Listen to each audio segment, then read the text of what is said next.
Bowling fans, get ready. We are back at Brunswick Zone Carolier in North Brunswick, New Jersey. It's the 64th U.S. Open, our second major of the season. From the Petraglia lanes in St. Paul, Minnesota, ABC Sports brings you the exciting final rounds of the $75,000 U.S. Open. Another great tournament on the Professional Bowling Association's 1971 tour. Since the inception of bowling's U.S. Open, the true greats of the sport have fought for the right to be called U.S. Open champion. Over the years, the Open has become known for heroic performances. Count 'em, 7 in a row. This event always seems to create unforgettable moments. With Lady Luck on your side, amateurs and pros battle for bowling's most prestigious prize. Whether you're a first-time winner or if you've hoisted the crown before, the feeling is the same. That's right, that's right. This one means everything. Who is the next U.S. Open champion? We find out next. Yes, yes, yes. From Brunswick Zone Carolier in North Brunswick, New Jersey, just south of New York City, ESPN proudly presents live coverage of the 2007 U.S. Open. 4 of the world's top bowlers are playing for serious stakes today. $100,000 to the winner and a 3-season tour exemption. Now all 4 are ready to roll. This tour veteran is making his first TV appearance since 2004. Today he looks for his 7th career title and 2nd major. From Middleburg Heights, Ohio, Dave D'Entremont. Dave D'Entremont has plenty of TV experience and a major championship to his credit. What he does not have is a tour exemption. A win today guarantees 3 years of life back on tour for Double D. Last year's PBA Midwest Region Player of the Year is making his first career TV appearance. Today he looks to become the 18th bowler to win a major as his first career title. From Springfield, Illinois, Jeff Carter. This is the year of the regional run. Jeff Carter's appearance on today's show makes 4 straight telecasts with at least 1 regional champ. He has gone over 100 PBA tournaments without a win. Can the futility end on bowling's biggest stage today? This PBA Hall of Famer is looking for his record-tying 8th career major title. Today he makes his 4th TV appearance of the season. From St. Anne, Missouri, Pete Weber. When the stakes are high, Pete Weber always seems to be in the mix. Today's stakes, $100,000, a 3-season exemption, and a chance to set a major record. For PDW, this is his prime time. He lives for this. This PBA Player of the Year candidate is making his tour-high 6th TV appearance of the season. Today he looks for his first career major title. From Argyle, Texas, Wes Malott. The Big Nasty has made a big impact on the PBA Tour this year. Yes. To someday be considered one of the game's all-time greats, he needs major championships. This young gun is ready to take aim on the United States Open. These are your finalists competing for the title in the 64th U.S. Open.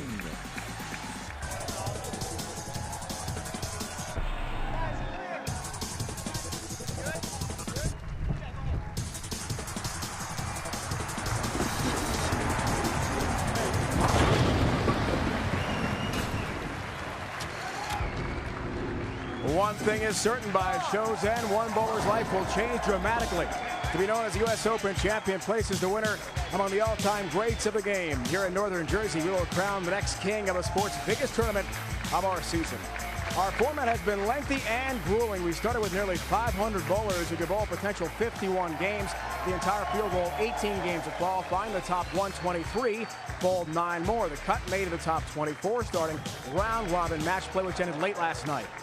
When the dust settled, we're left with the top 4 bowlers in total pinfall. It's stepladder bowling today. Dave D'Entremont, the 4th seed, takes on 3rd seeded Jeff Carter.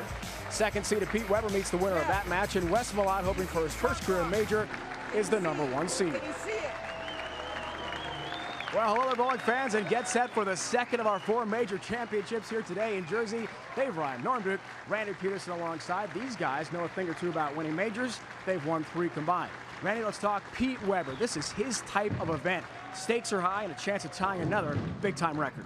Well, Pete's approach to majors is Tiger Woods-like, and his record proves it.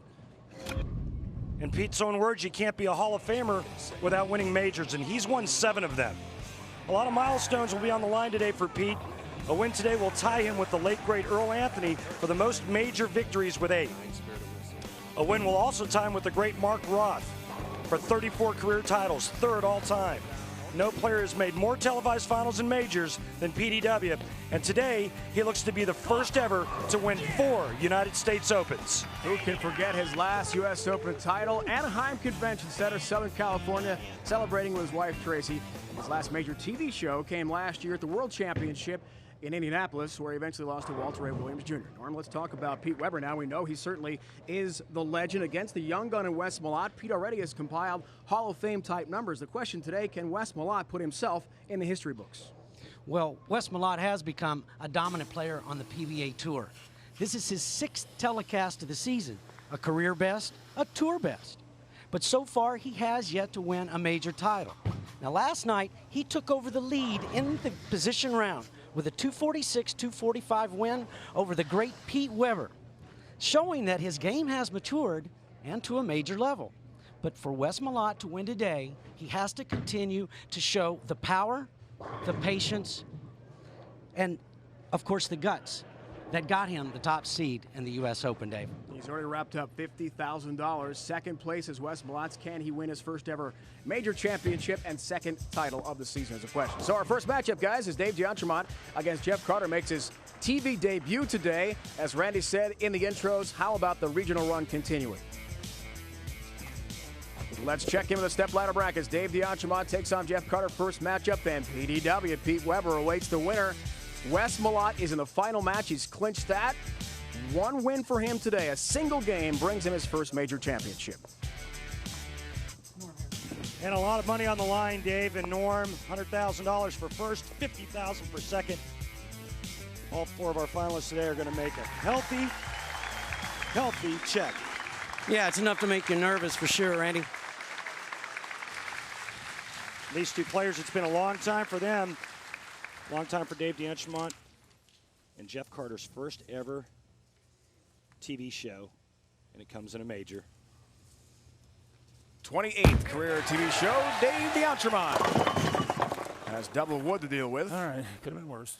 He comes to us from suburban Cleveland, Middleburg Heights, Ohio. 24th year on tour. Now, despite the fact he's not been on TV since the Uniroyal Tire Classic, Indianapolis 2004, does have 6 career titles, and Randy's won a major. He has been to the big stage before.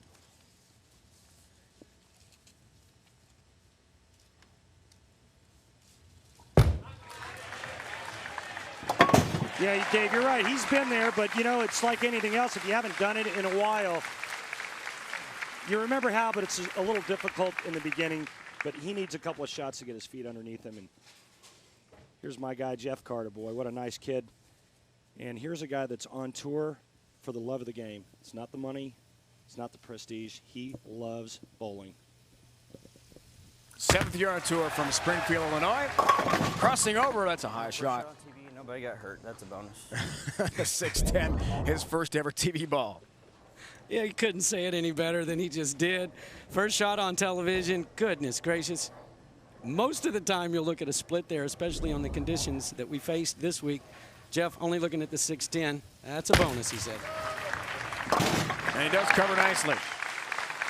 He's hoping to become the 18th bowler to win a major as a first career title. Randy, as we check the Ace Hardware matchup, the last going back to 2003, Brian Smith at the Masters out in Reno, Nevada. So Jeff Carter, very optimistic when he spoke to him last night about a good showing. Well, he's come in this week with a different mindset. You know, he didn't look at the leaderboard all week, didn't look at the standings. He just went out and bowled. The results, pretty strong. A touch high there as well, though, guys, and a difficult split to deal with here on the 4-9. Yeah, and a bad break, and we saw a lot of this. The 4-9 and the 7-10 split, the pocket splits. So hard to hit the pocket, and when you get it near the pocket and leave a 4-9, Randy, just killer. And Norm, what I saw this week was the guys that got here, our 4 finalists today were the guys that stayed away from splits when they threw a bad shot, and they had better carry, better striking percentage than everybody else. Beautiful. He covers it beautifully. Great shot. Jeff Carter picks up the split. Yeah, and it doesn't hurt when you have a spare game to boot. Perfect. Midwest Regional Points champion. Got him the exemption for this season. One of 6 regional champs. Dave D'Entremont is trying to win a Central Regional title as we speak. He's battling with Brian Walczak right now head-to-head. All 10 down for the guy they call Double D. And Norm, as he told us last night, he's trying to get himself mentally and physically ready for the big regional wrap-up to their season. We see a lot of TV experience and a major as well back in '96. He was hoping to tune his game up for a regional event, not make the TV show here at the U.S. Open. Yeah, you know, he can win this, get a 3-year exemption. He'll still bowl the regionals because he loves it. He loves the action. He loves to keep his game sharp.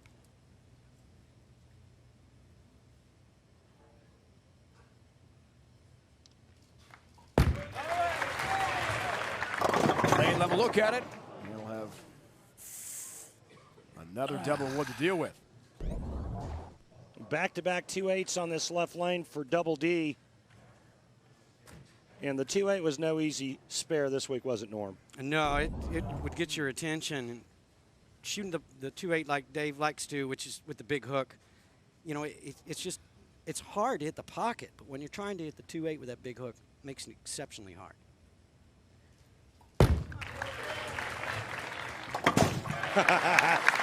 Wow. Okay.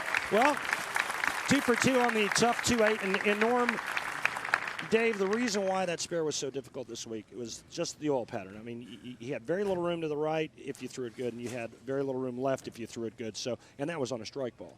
So just kind of multiply that when you're shooting that 2-8.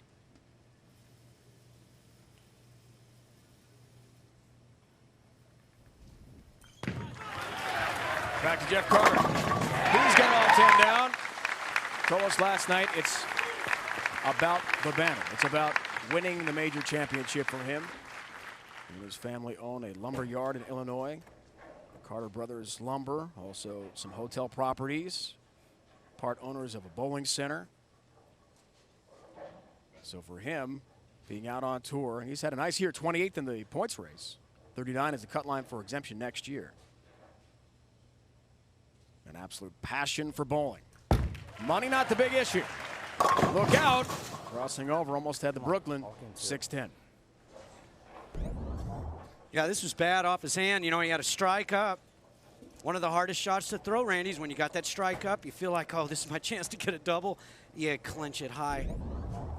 Yeah, you don't have the hold area this week that we've seen in the past, and he was a little pumped up, a little amped, trying to make that double. Look out, chopped it. Make a 4-9, but you can't make a 6-10. Sweet. And the 10-pin stands for a frustrated Jeff Carter.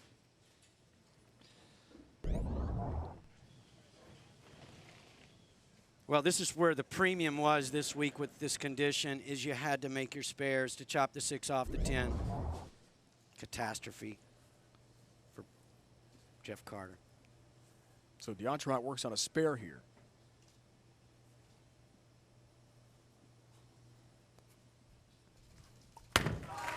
Tries to take advantage of the open, and he will. Well, let's see what kind of adjustment he makes on the left lane. He's zeroed in on the right lane, and he's been light the last couple of times. And the tough part about this week was when you went light, boy, you were almost afraid to move, because as soon as you move right and square up to the lane just a little bit, ball had a tendency to go high. Last time he was on TV, guys, March 7th, 2004. Almost exactly 3 years to the day. He lost in the title match to Steve Jarris after 2 wins, including one over PBA superstar Chris Barnes. Been that long. Wow. Has a 10-pin. What a great shot. You know, Dave D'Entremont had wrist surgery in April of 2000. He suffered from what's called avascular necrosis, which is loss of blood supply to the bone. And he was basically out of bowling for a year. Took him a whole year to get back to 15 pounds. And boy, he really wanted that shot. Yeah, he was bowling regionals with a 13-pound ball. You want to talk about power? Try to knock the 5 out with a 13-pound ball. Single pin numbers, he'll increase on that stat. He told us last night there was not sufficient blood flow through a vessel top of his hand just because of all the wear and tear, Randy, from the bowling. He was in a lot of pain and even now has limited movement, but he can bowl well. Yeah, he said when they went in, the doctor said his wrist was a mess.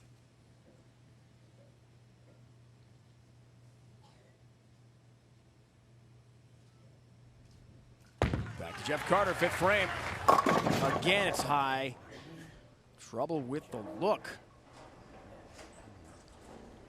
3-6 this time.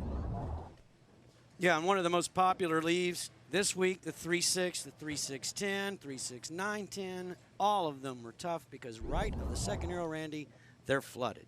If you get the ball sailing past the 3-pin, it won't get it. Not again. Oh. Didn't chop this time. He picks it up. So why the high shots, guys? Well, just like Norm said, there's a big cliff at about the 8th or 9th board. If the players get the ball right of that, I saw guys this week throw it in the gutter from there. I saw guys get 3 off the right. And that's always going to be in the back of the player's mind right at the release point. You combat that with the fact that there was very little room to the left, and that's why all the high shots.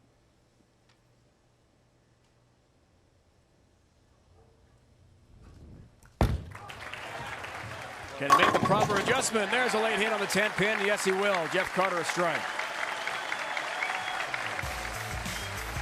Exciting first match of the 64th U.S. Open from North Brunswick, New Jersey. Jeff Carter from Springfield, Illinois, head-to-head with Dave D'Entremont from suburban Cleveland. The 64th U.S. Open is brought to you by Denny's. Denny's always works. By Ace, the official hardware store of the PBA. Ace, the helpful place. By Prescription Flomax. And by Motel 6, official lodging partner of the PBA. For the lowest price of any national chain, go to motel6.com.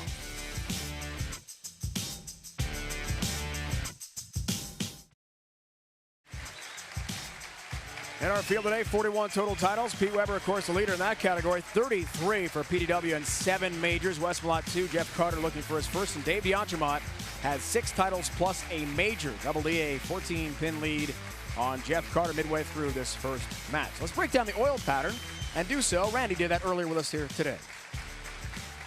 What makes the U.S. Open such a great event is the brutally tough oil pattern, and this week was certainly no exception.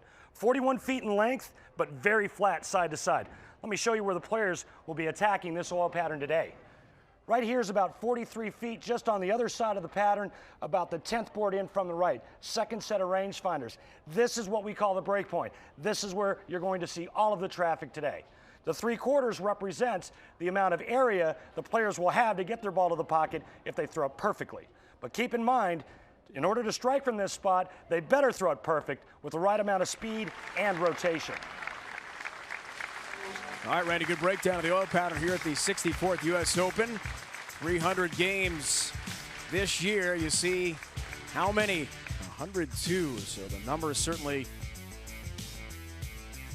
are on pace for a big year there. Lonnie Walczyk did have a perfect game here at the U.S. Open, just the one. Dave D'Entremont didn't like that on release. Norm was that break. Yeah, commercial down a break. little bit. Commercial break. We see it all the time. It's been a long time for Dave. You know, he knows the difficulty in waiting that 4 or 5 minutes and then throwing a shot. But still, he just left for the 3-pin. Easy spare. Takes care of that. He's been battling some heel spurs. That took part of his game in the summertime, early fall as well. Also made an equipment change, new ball in November of last year. It was all about the regional race for him. Non-exempt bowler. Where'd those 3/4 go?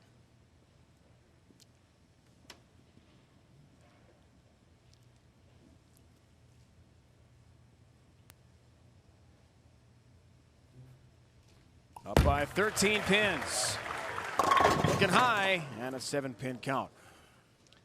Let's take a look at where we were wanting to see that traffic in that second set of rangefinders and see where this shot goes. Dave D'Entremont, you could see that it's left of that target and by about 1.5 inches. So again, it just shows you how critical the oil pattern is. And this is what happens. And for those of you that are involved in PBA experience leagues, as Dave misses this 3-6-10 at a very bad time in the match. For those of you bowling the PBA experience leagues and you want to experience the U.S. Open condition, about the only way you can do that is pick any named pattern that you want and then pour sand down the middle of the lane. All right, guys, big moment here. Jeff Carter trying to take advantage of the D'Entremont Open in the 7th. Suddenly it's up by 2, works in a strike. That's a high shot again. And it's a 3-6 for Jeff Carter. Well, let's take a look where this ball ends up down there at the rangefinder. Look at that second dartboard right there. Now that's a good shot, but you heard Jeff Carter say that this lane is broken down and is on fire in a hurry. He will make an adjustment the next time on this lane. He'll move to the left. Now, Norm, congratulations on a great week. You finished 5th. Thank you. When you saw that, what adjustment did you make next? Well, you know, you have to move to the left, but as soon as you do so and you're feeding it out to that area, you know, you're exposing the ball to that final, the outside 8 boards. If it hits those, then you're looking at selling the head pin. So you have to move left, but then you have to guard from missing the head pin to the right when you do so. Keeps a 2-pin lead. Has a 10-pin. And Randy, we know Jeff is heavily involved in raising funds for cancer research. She's got a website, jeffcarterbowling.com. Yeah, a close friend of his passed away from cancer, Mary Tubner, and now he raises money, and all the proceeds from his website goes to cancer research. Speaks volumes about the kind of guy Jeff Carter is, why he's so well liked out here. It's just a guy with a great personality and a lot of class. Oh, none better. Absolutely. His friend Mary Tubner passed away in 2001, lost her battle with cancer. The last several years, they've raised more than $45,000 for cancer research. Renamed the regional event at their bowling center in Illinois in her name. D'Entremont was in the driver's seat. Things have changed dramatically after the Open.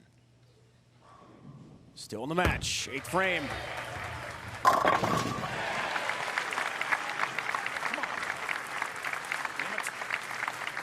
He's got a rally going, and Pete Weber awaits the winner. Pete is the 2 seed in our 4-bowler stepladder format. The top seed is Wes Malott. I guess Pete liked that warm-up shot on the practice lanes outside our arena here. 33 titles. Dave D'Entremont strikes on this ball. It does not matter what Jeff Carter does. He cannot be shut out.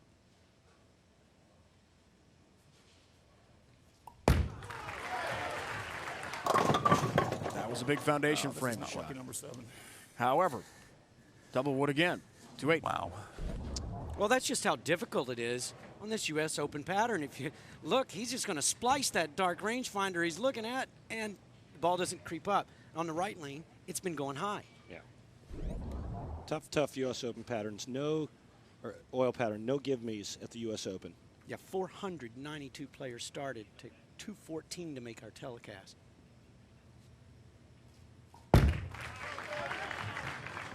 Look out, does cover it.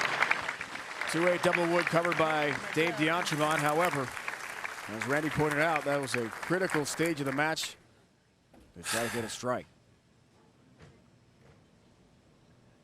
Biggest moment for Jeff Carter in his bowling career to date, coming up right now in the 9th and 10th frame. He strikes out, he shoots 205. The best Dave D'Entremont can shoot, 194. It's exactly what you want at the U.S. Open. He's got it.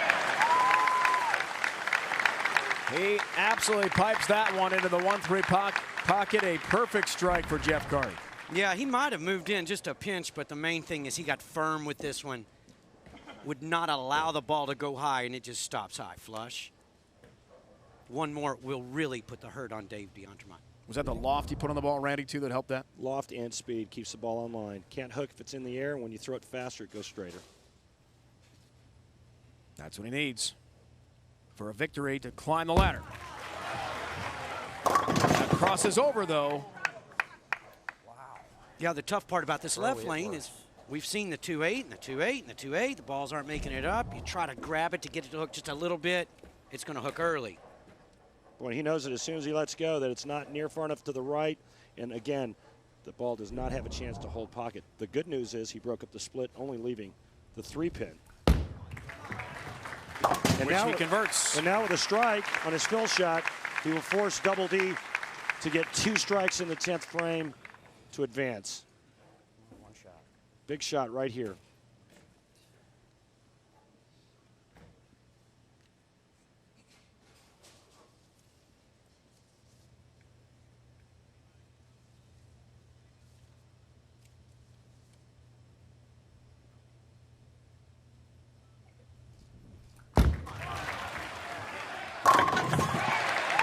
Down to the pit. That was very large.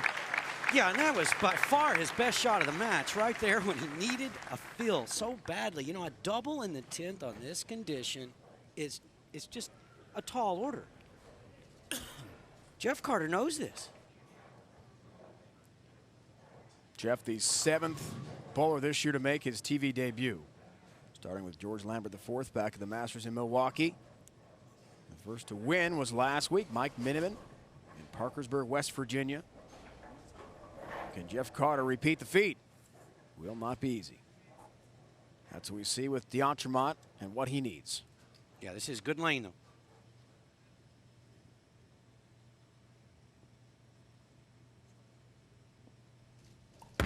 He's done well in this lane. There's one. Yeah, that graphic said 1 of 4. It's 3 of 4. Norm is exactly right. That's his good lane, and he just proved it right there. Boy, he split that rangefinder down there in half, Randy. A little more speed. One more just like it. He's going to advance and take on Pete Weber. Yeah, one more. All he needs to do is stay behind the line in the field. All right, if you want to get technical, one more and 2 pins.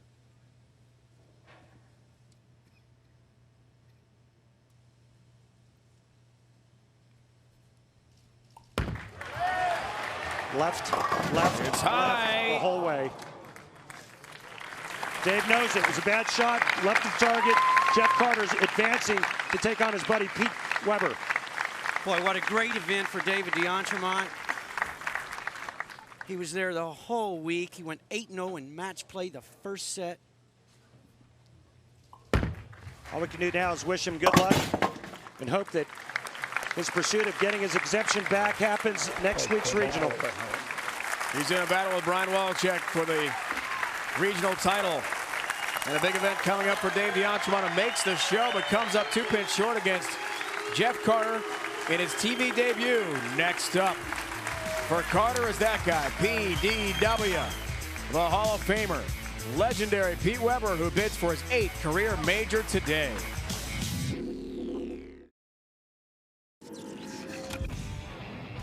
Let's flash back to the 1972 BPA U.S. Open at Madison Square Garden in New York City, not far from where we are here in Jersey. Don Johnson, in his 1 game, rolled a .233. The top prize back then, $10,000. And with this shot, Don Johnson wrapped it up. One of his 26 career titles for the great Don Johnson, the Hall of Famer.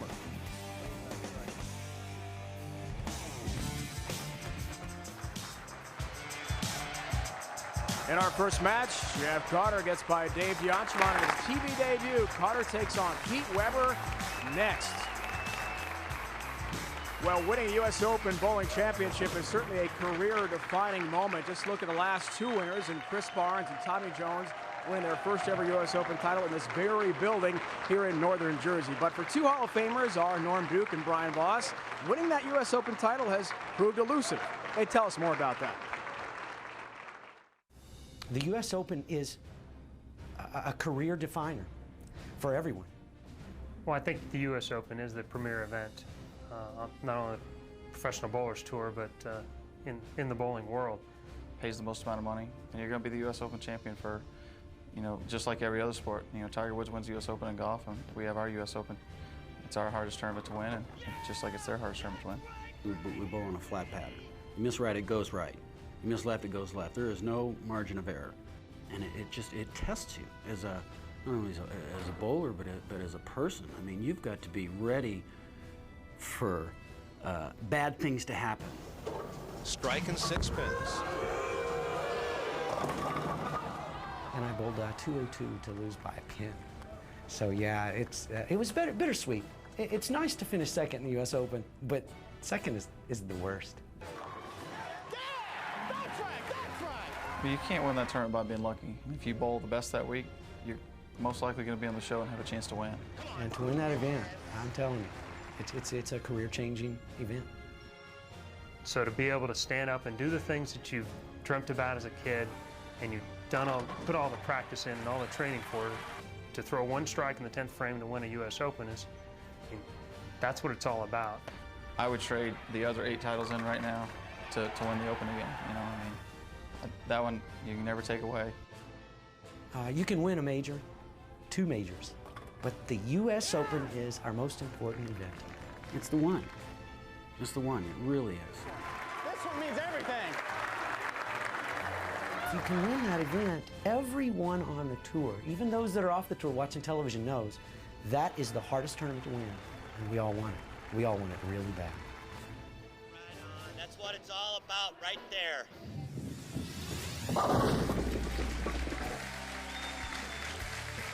To the last 8 U.S. Open winners, Tommy Jones en route to Player of the Year. Won his 4th title of 4 last season here in this very building. As the 2 seed, Chris Barnes did hang on. The exciting final with Patrick Allen back in 2005. And Pete Weber has won 3 U.S. Opens, 88, 91, and again in 04 at the Anaheim Convention Center near Los Angeles. Here he goes for his 8th major with tie Earl Anthony's all-time record. Can he win his 34th title? We find out next.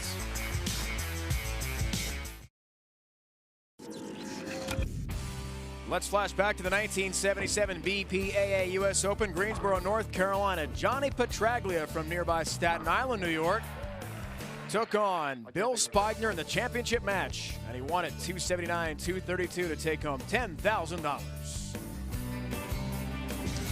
And there he is, the great one, Johnny Petraglia, Hall of Famer. And Johnny, happy belated birthday. Johnny turned 60 yesterday. Sitting next to him, another great one, Hall of Famer, Carmen Salvino. 2 of the greatest men the sport has ever known. We saw Johnny right before the show today. Very excited about the 30th anniversary of that U.S. Open title. So an update on the Stepladder brackets. Dave DeAnchemont falls to Jeff Carter. So Jeff in his first ever TV show takes on Pete Weber next. The winner faces the top seed, Wes Malott. Wes goes for his first ever major title. This is his 2nd TV major appearance. Pete Weber knows a lot about majors. He's won 7.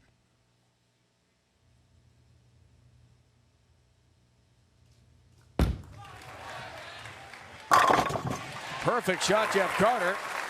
After a long break, Randy, it's not easy to do to keep your concentration and think about the next step in your first ever show. No, but he's got 1 game under his belt, and he looks loose, and I think he's going to bowl a much better game against Pete Weber, and he better.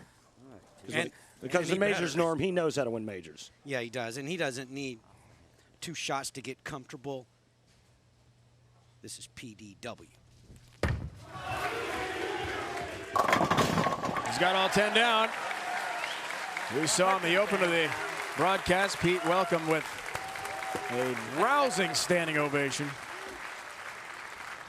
Definitely a crowd favorite here today in New Jersey. Now, Randy, you bowled, had a good week here. Norm, you finished 5th. It's a lot of bowling with all those games to try to make that cut of the final 24 for round robin match play. Pete told us last night when he got finished, pretty late. He was tired. Guys are trained. Yeah,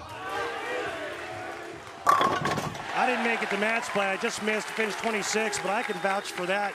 Not bowling a lot of games anymore. Those 9 games that we bowled on Friday morning, Norm, as you know, were pretty grueling. And then to have you guys go straight from that into another 24 games of match play, hey, it's a tough tournament, but that's why everybody wants to win the U.S. Open. It's the most grueling, toughest oil pattern, and the most rewarding.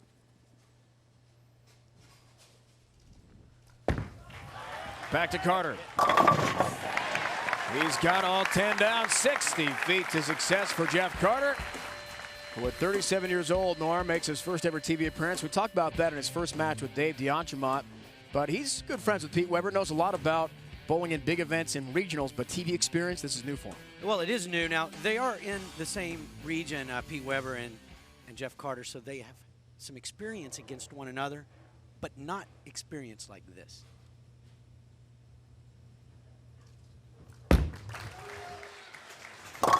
Comes in a bit high. Again, we saw that in the first match with Dave D'Entremont, the same 3-6 lead. So, you know, the difference between Pete Weber and Jeff Carter, especially on this pattern, is you see that ball left of the rangefinder, is that Pete is not afraid to throw it to the right. I was afraid. There was a lot of guys in this tournament afraid. Pete Weber is not afraid.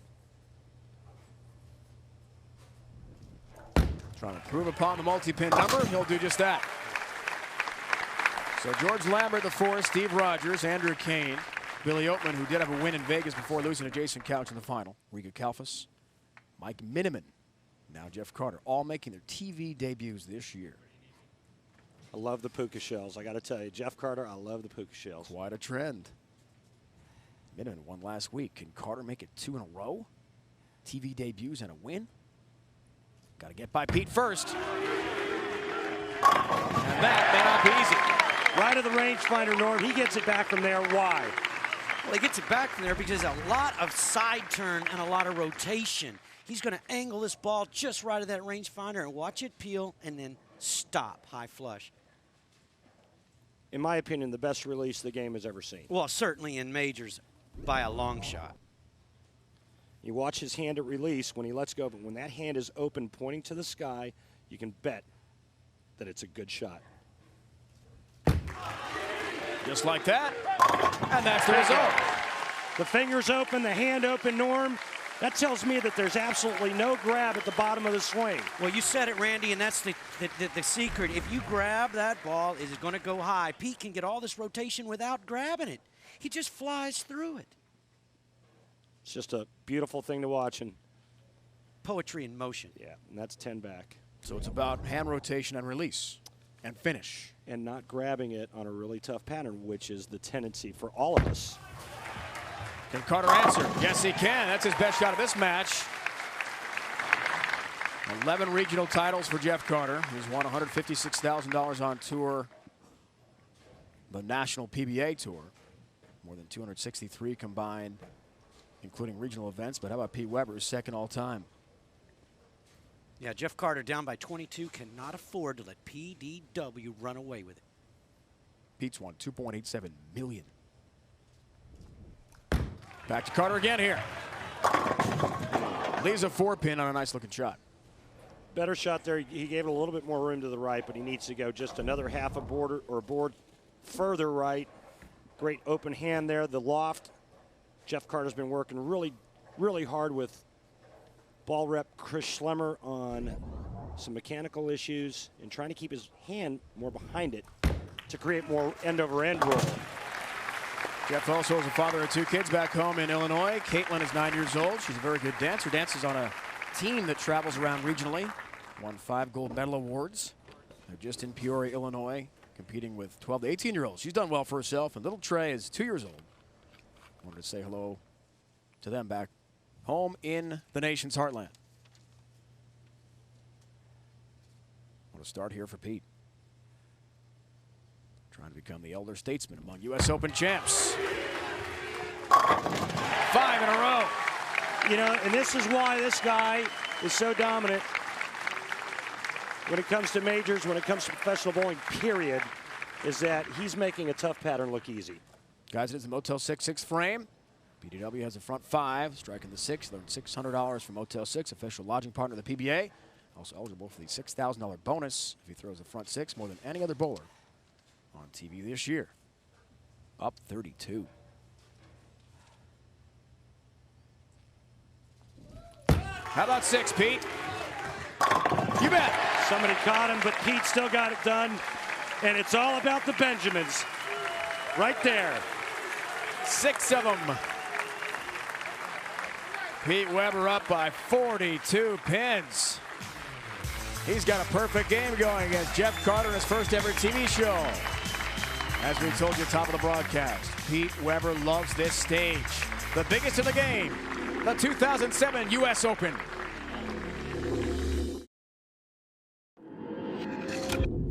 The 64th U.S. Open is brought to you by Go RVing. Visit GoRVing.com for a free DVD. What will you discover? Go RVing. By Geico, 15 minutes could save you 15% on car insurance. Visit Geico.com. And by the United States Bowling Congress, ensuring the integrity and protecting the future of the sport of bowling. Bowl with us. Big crowd, big event. $100,000 on the line, a 3-season tour exemption. Second major of our season. It's Jeff Carter, Springfield, Illinois. First ever TV show, down by a bunch, 42 pins. He does work on a spare against Pete Weber, who has a perfect start. That's a bad man in them sunglasses, Norm.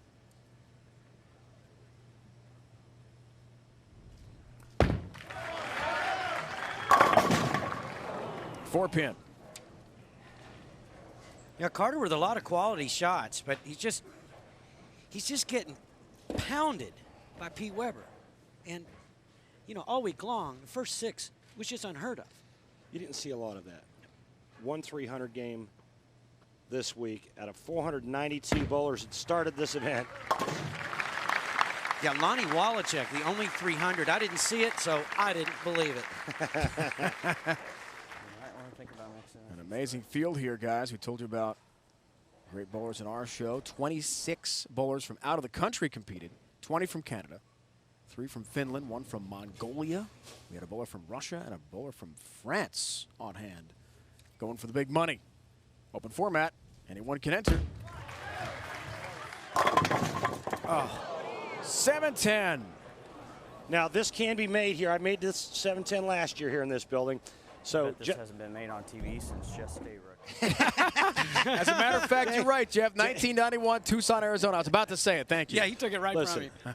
Jeff Carter. At least he's having fun with this. Make it. That'd be something, wouldn't it? Make it. Ouch. Closer. That would have been awesome. Only 3. Roth, John Mazza, Jess Stayrook. Incredible. You think Jeff watches the telecast and he knew that it was just Stayrook? Just might.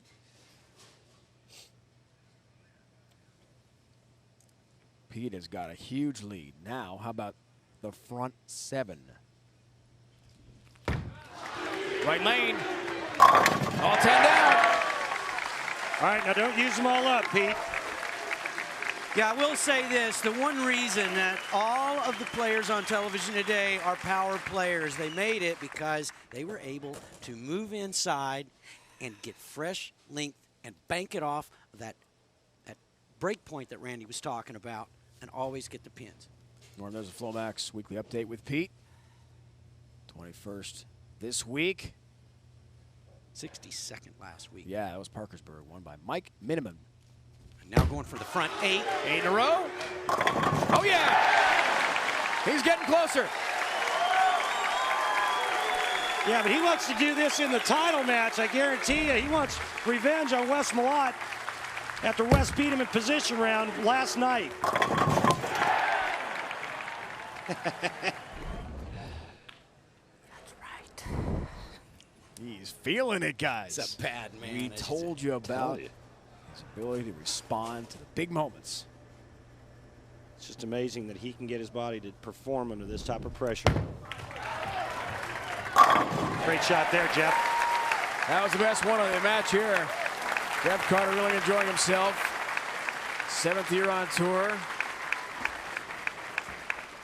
From Springfield, Illinois. A lot of people that are proud of what Jeff Carter accomplished this week. Keep in mind that this young man here broke the average record when he averaged 261. 261 for 69 games back in 2001. And Did we get hurt in that?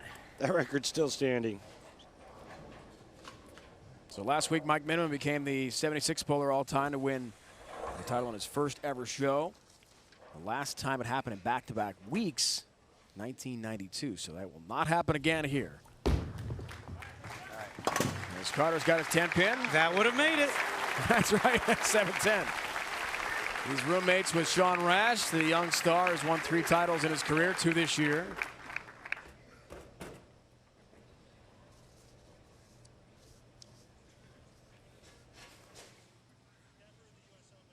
Never happened in the U.S. Open. A 300 game with Tracy watching. Can he become the 4th in major tournament history to do it? How about 9? Won't happen. The run ends with a 10-pin for Pete.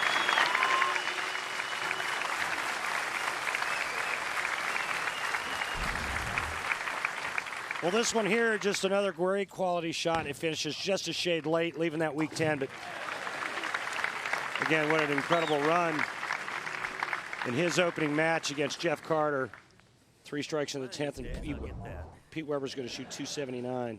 He has had 299 on television. So Tony Reyes at his 300 gain November 5th this season. That's a high shot and a 3-10 split.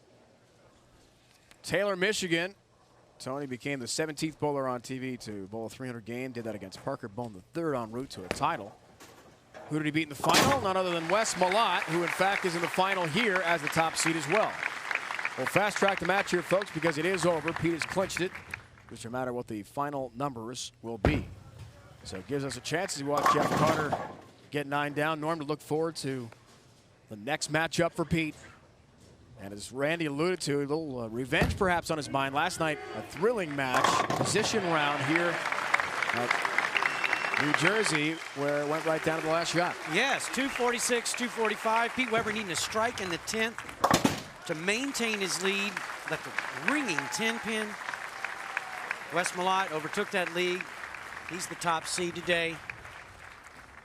But the 2 will face off. That's what we're here for. It was a great match, and Pete Weber left a blowout 7-10 or pocket 7-10 in the second frame, and Wes Malott strung a couple of strikes, 4 or 5 in a row, and then went solid 8, and then coming down the stretch, 9th and 10th, the match seesawed. What a showing for Jeff Carter. First ever TV show. 11 times regional champ, but still not on the PBA Tour. Wes Malott, the top seed, bids for his first ever major. Can Pete Weber tie Earl Anthony's record with 8 major titles? Better shoot more than 260 if he wants to win. Pete's feeling good, isn't he?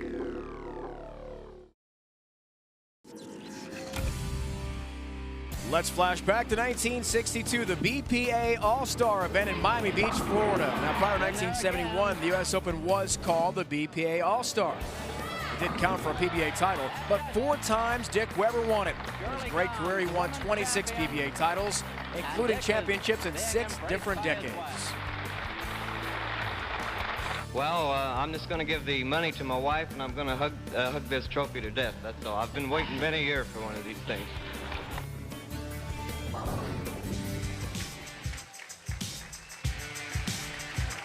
PDW getting set to go for another major championship and what would be his 34th career title. You compare Dick and Pete and just amazing numbers. The only father-son to win the U.S. Open title and in the Hall of Fame as well.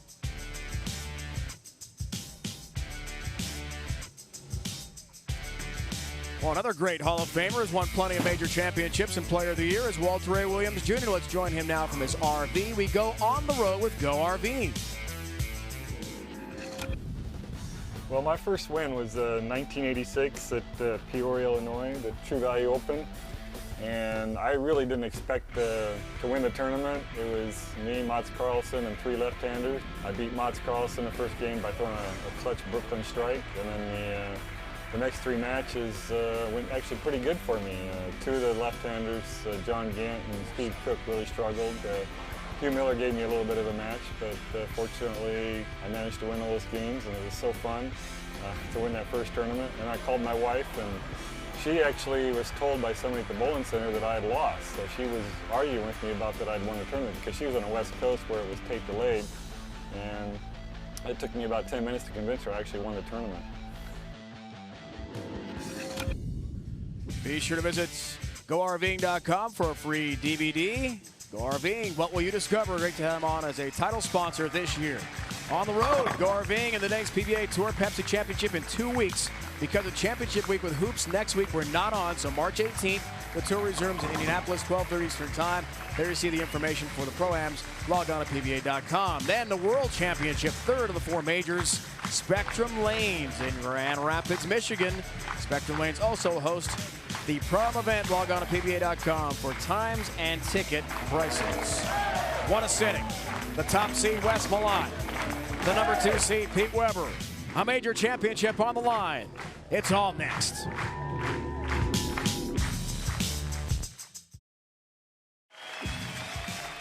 Special hello and a thanks to John Berglund, Executive Director of the BPAA, helping us put on this great event here at the 64th U.S. Open in North Brunswick, New Jersey. PBA.com, your best source for all the latest officially licensed PBA apparel.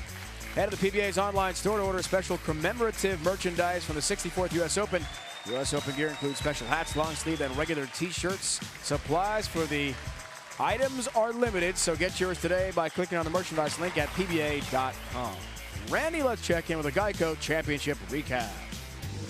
In match number 1, Jeff Carter defeated Double D Dave DeAntremont by the score of 185 to 183. Jeff won his very first game bowled on television.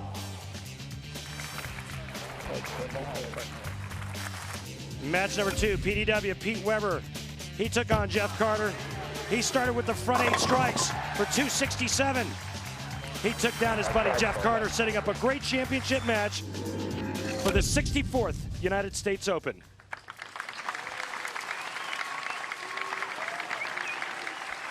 We are ready for the head-to-head competition. Wes Malott, first ranked on the PBA Tour. Had a tremendous season. Pete, an excellent year as well. And what a start today. The front 8 and a winner for Jeff Carter in the first match. His second match. Gets a late tap on number 4. Down she goes. Yeah, and you heard him tell Wes Malott right before commercial that it's going to take 260 plus to win this match.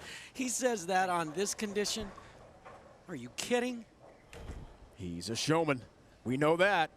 Wes Malott, guys, been on TV 6 times now. He's won twice in his career. This year in Chicago, last year in Denver. Second ever major TV appearance for Wes. Coming to us from just outside Dallas, Texas. And Randy, we look at this matchup. Pete, so many majors. He's won 7. Wes never has, but just one game, Randy, for Wes to take his first ever major title. Yeah, I know that Pete's got all the experience when it comes to winning major titles. And Pete's done it. He's been there. He's done that. But when your nickname is the Big Nasty, you know, trouble always ensues. I mean, and you see that opening shot that he threw, especially on this inside pattern where you got to feed it right. Wes Malott could be big trouble for PDW. Does not hook the way he wanted.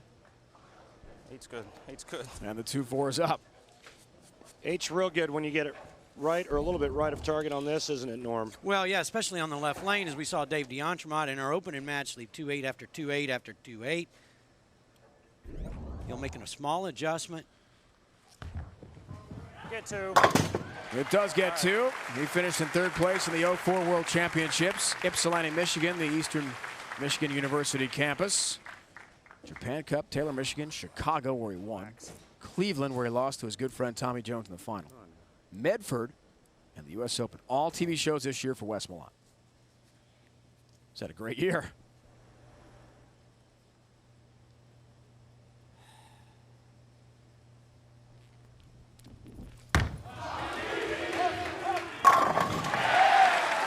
Crunches down all 10 into the pit. Shrapnel everywhere on a great shot by Pete Weber. Well, Pete has moved up, what, Randy, about 5 boards left? Yeah, try to catch that a little more feed to the break point. Guys, come up, Danny's PBA Tour action March 18th, so we're off next week for Championship Week for Hoops on ESPN, ESPN2, and all the ESPN family of networks. The Pepsi Championship from Indianapolis, 12:30 Eastern Time, March 18th. Different start time than today. In 2 weeks, we're We're back with you. Norm, you're right. Big jump to the left, but keep in mind his break point is still the same. You're looking for that dark strip down the lane at about 43 feet. He's still using that as bank. Ooh, a little inside of it and goes high flush. And a ball change, I believe. Off to another tremendous start. I think the other thing that makes the U.S. Open such a prestigious event is the names that have won this prestigious title. Names like Don Carter, Dick Weber, Dave Husted, who won it 3 times. Del Ballard Jr. won it twice. Marshall Homan, Andy Varapapa, Walter Ray Williams Jr. Wes Malott looking to add his name to that list. With shots like that, it might just happen. Let's check in with the Atomic Edge. It's all about Wes Malott's release. Watch what his fingers do right here. They're going to go to the left. That's ridiculous. Don't try that at home. And what happens when you do that? Well, it creates rotation like this.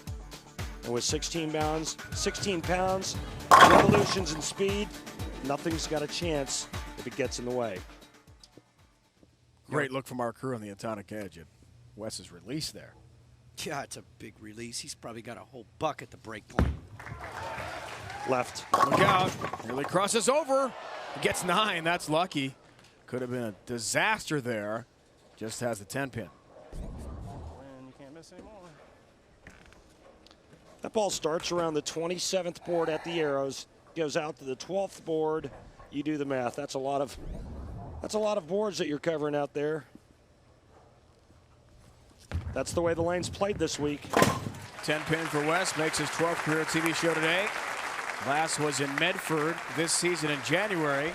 They lost to Brian Himmler in the semifinals, 209-183. Pete Weber off to another great start as a turkey to begin this match. The final resumes next.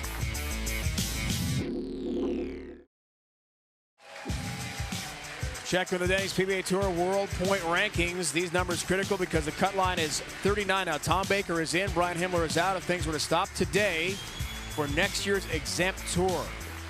Machuga, who last week made the final in West Virginia, lost to Mike Miniman in a great match. And Dino Castillo, guys, what a great season for him coming out of the TQR round.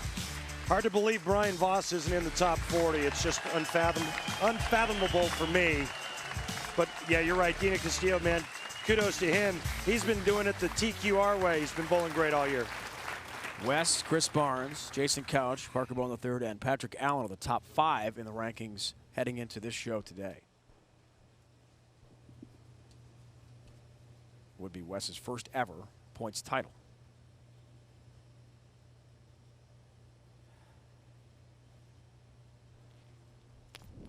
Pete looks for the front 4.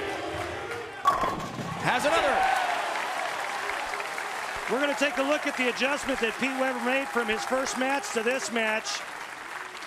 The match against Jeff Carter, you can see he's around the 23rd board at the arrows and right over the 10th board at the break point. And now here's the move. 27th board, and this is what's perplexing to all of us in the booth. Norm, he misses left of the break point down the lane, and he goes trip 4. Everybody goes through the nose, or Brooklyn. Why is that? Because he has side turn without grab. Looks for the front 5, guys. Yeah, that's right, baby. 5 in a row. Looking for front. Looking for some more bennies. He wants more bennies. After the front 8 of the first match. He's got that voodoo side roll thing that just makes the ball read so perfectly on this pattern. It's ridiculous. Yeah, that's right, baby. Yeah, plus he's mean. He is mean. He's meaner than a junkyard dog. That was a controlled explosion for Pete there. One big fist pump in the elbow. Got a hold of himself. It does. Great pin action there for Wes Malott. Norm, we heard him say a moment ago after he crossed over, almost had the Brooklyn strike. He really can't miss again the way Pete's bowling. Well, I don't think he can. I mean, Pete just announced that he's going to need 260 or better. If he strikes out, he gets 260. And good luck. First ever championship match in a major for Wes Malott.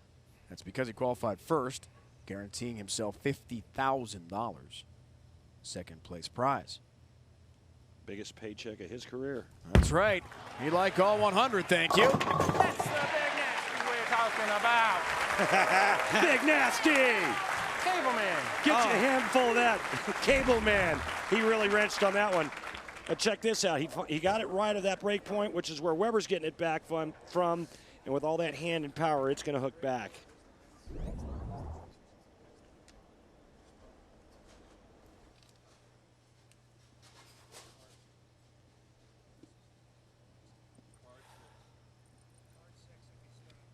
This is for $600. Can he do it? A 10-pin. With a front five, he would have earned $600 from Motel 6, official lodging partner of the PBA. And would have been eligible for the $6,000 bonus. Throws the most front six more than any bowler on tour.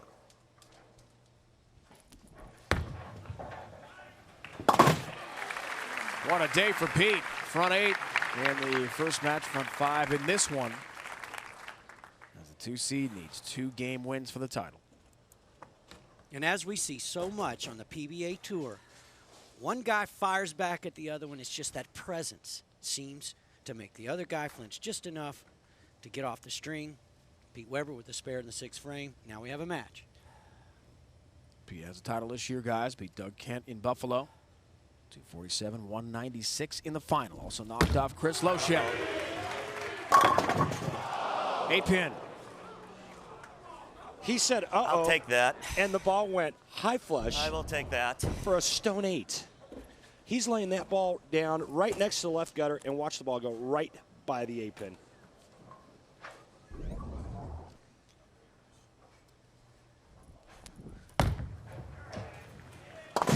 Knocks down the 8. Single pin conversion for Pete in his 112th career TV show. 4th of the season for the Hall of Famer.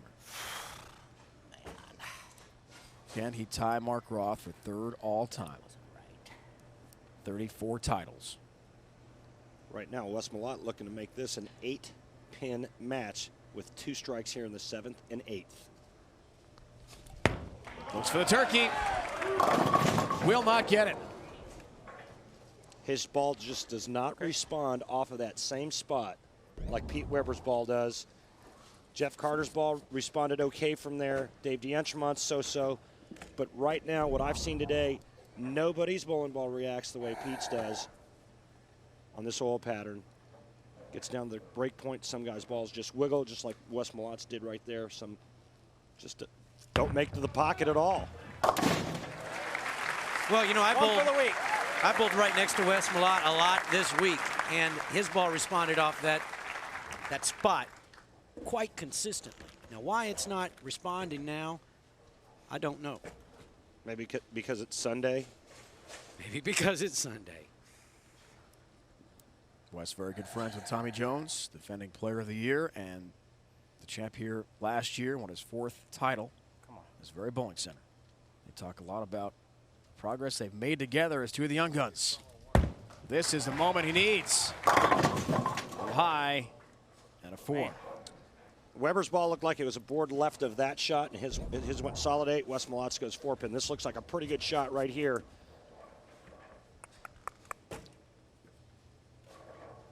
I agree. I think it's quality. I mean, you look at his head, as still as ever. You can't believe it creeped high on him.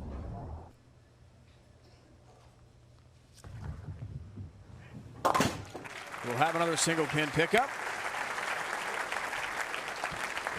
10 appearances in the last 2 years on TV for Wes after just 2 in his first 3 seasons. So he's really come along. And Randy, he told us yesterday about how he's learned to make adjustments. And we talked about it a lot with Tommy Jones last year. He's become more versatile, condition to condition.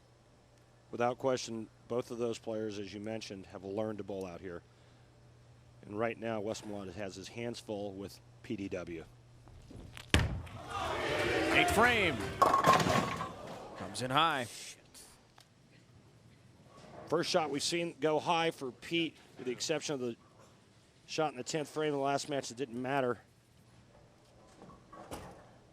Right now we're getting down to crunch time, and this is where you really start to feel it when you start letting those thoughts creep in about winning a U.S. Open, and that's what you don't want to have happen. Figures that's the hardest spare I ever shoot. Missed the 3. He's letting Wes Malott back into this match, and with only 2 frames left, we've got a ball game. Pete Weber going at a 224 clip. Wes Malott can strike out 9th and 10th for 225. Not over yet by a long shot. Pete with the sunglasses, loves to wear them on TV. Always feels more comfortable with the glare of the TV lights. Big shot coming off the open, and a nice response for the Hall of Famer. That was pure. That's Hall of Fame stuff right there. Watch how good this is. Look for the open hand at the release point right here at the follow-through. There it is. And look at that beautiful balance, efficiency of motion,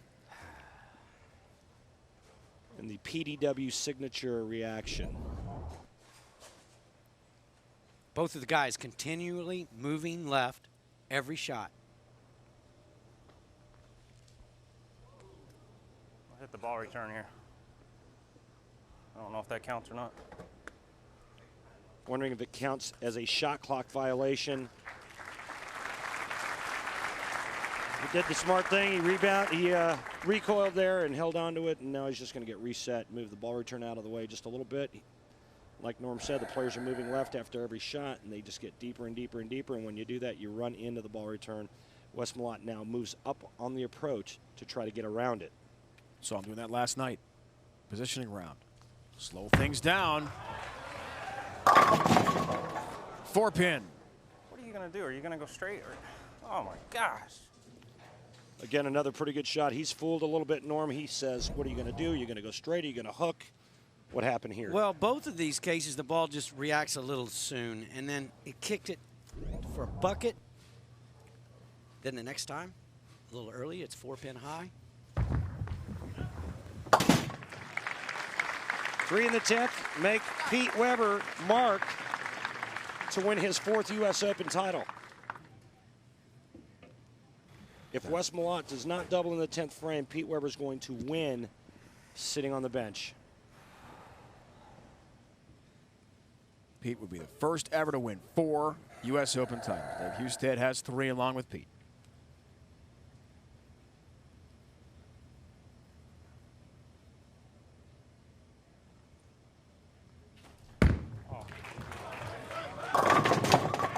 All 10 down. Didn't like it off the release, did he? No, he ran into the gutter capping. He's so far left that his foot actually slid into the gutter cap. I got a re-rack, please. That's deep, Randy. Yeah, that's talking probably about the 45th or 6th board. Remember, the lane itself's only 39 boards across from side to side. And the boys are now using all of it. We saw Tommy Jones do that last year. You know, he was lofting it over the gutter cap on the right lane, standing in front of the ball return. This is what the U.S. Open is all about. That's why Dave Husted won 3. He was the best inside player the tour had ever seen up during that time he was winning those U.S. Opens.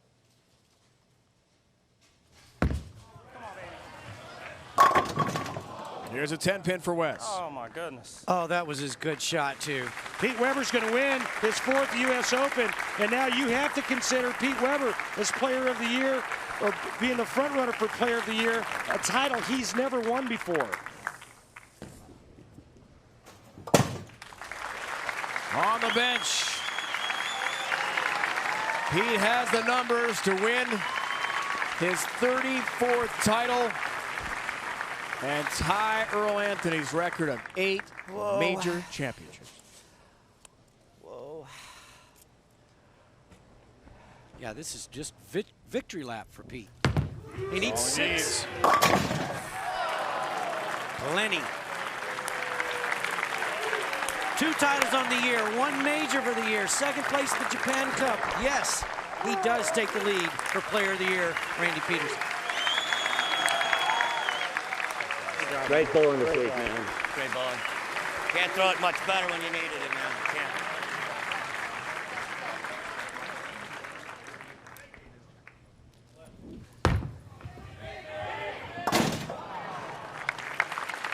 Didn't matter. That's right. Storm number 1.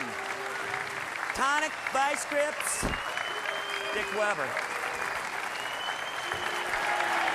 A tribute to his late great father, Dick Weber. The father-son Hall of Fame combo.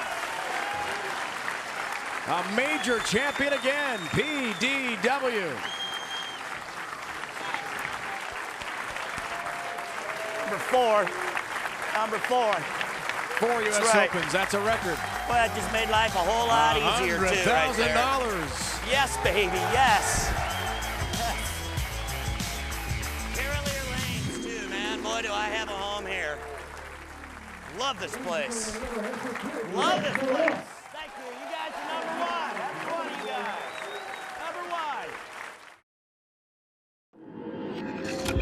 The 64th U.S. Open is brought to you by Discover Card. It's time a credit card put you in the driver's seat. By Bear, the more you know, the more you trust Bear. By Atonic, the official footwear of the PBA. Atonic, first one there. And by H&R Block, when you got H&R Block, you got people.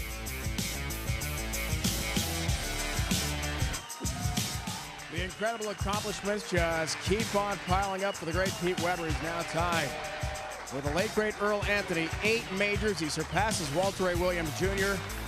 And you have 34 titles at the time. Mark Ross, 3rd place all-time record there. When you hear about all those awards and accomplishments, how do you react? It's just another title. It's just another title. It just happens to be the U.S. Open, which goes with my major titles. And you know what? I just love the U.S. Open. It's been a dream of mine to win that tournament every year I bowl. And what a better sponsor than we can have right here at Carolier Lanes, too. What a beautiful place this is. Congratulations. Pete Weber takes another major championship as he wins the 2007 U.S. Open. The Pepsi Championship coming up on ESPN, 12:30 Eastern Time, March 18th, in 2 weeks after Championship Week. It's been a presentation of ESPN, the worldwide leader in sports. Now for the entire crew, Norm Duke and Randy Peterson, it's Dave Ryan saying so long from North Brunswick, New Jersey. Congratulations to PDW. Number four.